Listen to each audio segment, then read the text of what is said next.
Alright guys, welcome back to the channel. So on today's episode, I'll be sharing my personal opinion on the Metzeler Karoo 3s. So if you're unsure about this purchase, you're in the right place.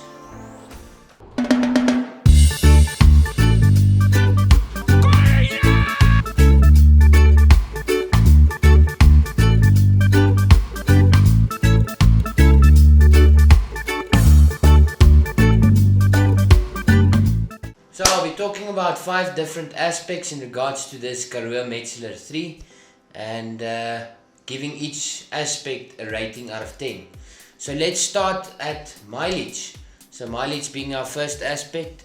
According to Google and the internet, they say you can get about 4,800 kilometers on a tire, on a rear tire at least. My experience differs, as I'm on a KTM 890 Adventure R.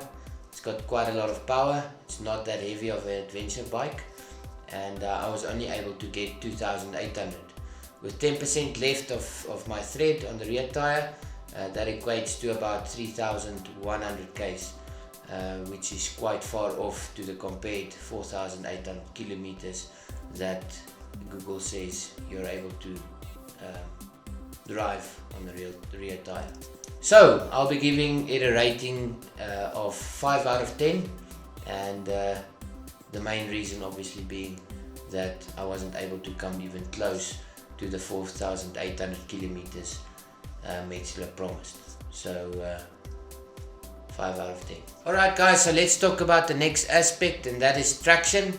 So I'd just like to add, this is my second Karoo 3 on my KTM 890 Adventure. It's got about 6,200 k's on with done with both tires, and I must add, when I just got the KTM 890, obviously jumped from a 690 up to a 890, the power difference is quite tremendous. So one morning went to the garage on my way to work, and I came out of the turn back into the main road, and I had some slippage from the back tire on the tar road, but that was only due to experience. So generally speaking, traction on tar road is absolutely excellent. According to Metzeler, this is a 70-30 tire, which means it's 70% made for tar roads and 30% made for gravel. So with a 70% rating, I would say tar roads, it does exceptionally well, and you definitely don't run out of tire before you run out of speed. So that's a thumbs up for me on the tar road. Gravel road, because the KTM 890's got a lot of power, it's obviously gonna eat your tire a bit faster on the gravel road, because you're always having fun around the turns and bends and spinning out and so forth. So on the gravel, it definitely has bit me a few times, but fortunately nothing too hard that I had to go down and drop my bike. So yeah, gravel, I would say it's okay. And yeah, so I've been fortunate enough to be able to take my KTM 890 out in the sand, and my experience was also quite good, as you guys can see in this video up. So lastly, in the wet, I don't think any tire does exceptionally well in the wet. My experience obviously is not that good in the wet, because we try and not get onto the roads when it's wet. It's not enjoyable for me. So yeah, I'll give traction overall rating of 7 out of 10. So next aspect, stability.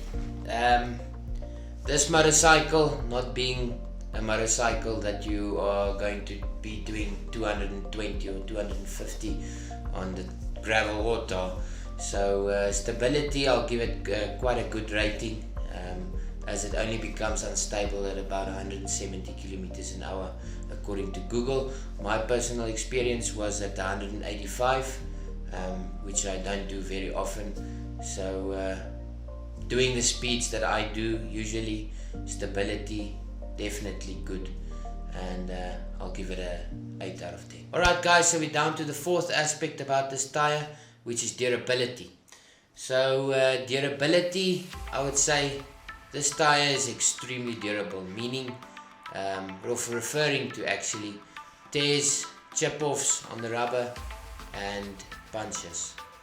I've had 2 tires, done 6,200 Ks, and I've ridden in extreme conditions. We went down to the hell in Gamkaskloof, and I haven't had, touch wood, one puncture or run flat or anything of such sort, a tear, chip off, anything.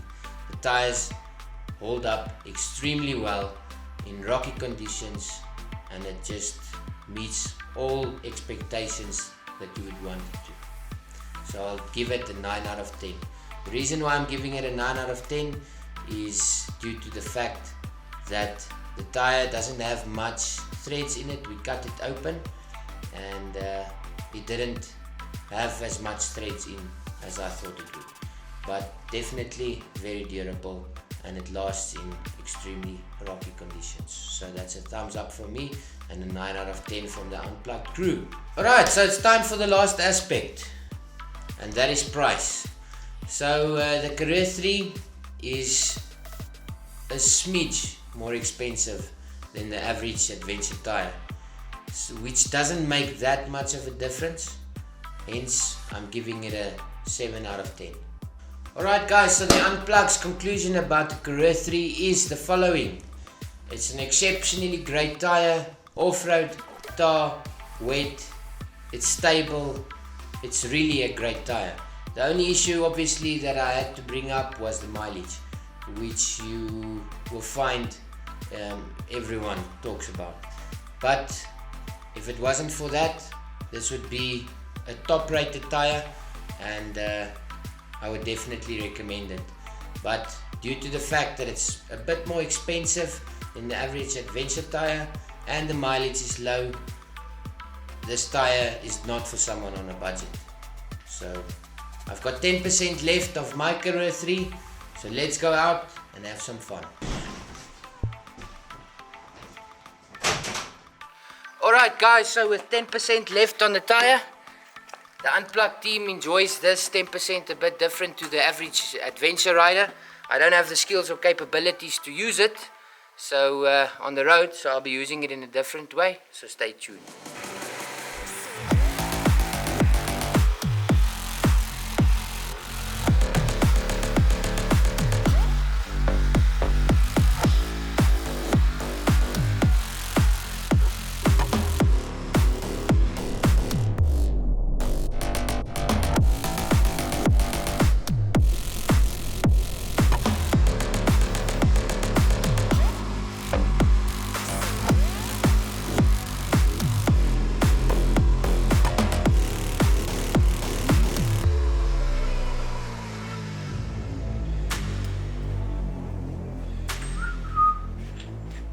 So after using 100% of this Karoo 3, it's time for a new one, and I'll show you a quick trick to get it off the rim.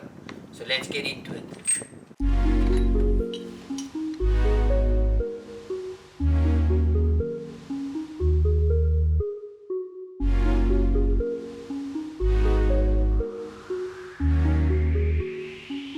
Right, so I just want to show you guys the quick bush trick. So if you're ever in a situation where you and your bud go off-road and one of you gets a puncture, this is the way to get it off the bead. At least it's for me, because I still struggle with the tire levers. So you at least need quite a heavy bike. This bike's about 240, 220 kgs. Tilt the bike, put your tire in, make sure you don't lost your rim, and just push it up.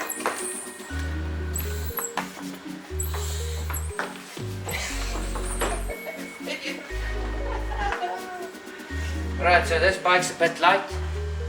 The bike I used before this was a GS 1200, which is obviously a bit heavier.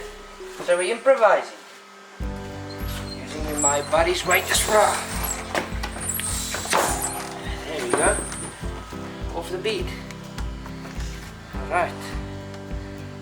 Right, so another trick I was taught, milk bottle, plastic, anything you can get that's nice and thin and durable, so you don't screw up your rim. Preferably something round so it fits you in quite easily.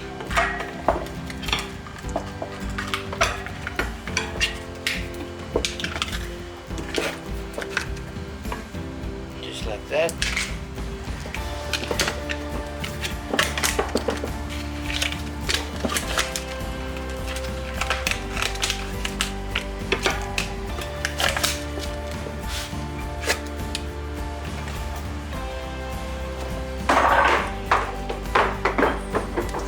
Alright, so now that the rim's on its own, now comes the struggling again. So there's no real trick for this. Some Sunlight liquid dishwashing soap should get the job done.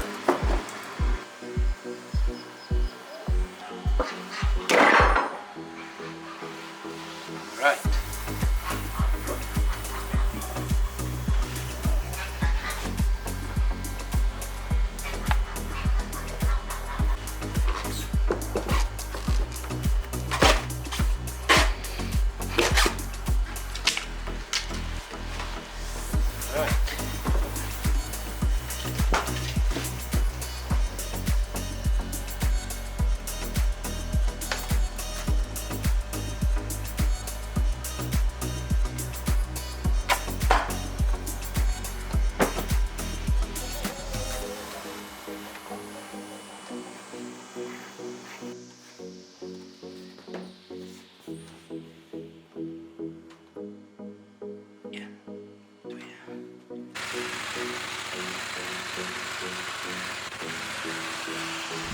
Alright guys, so that concludes this video.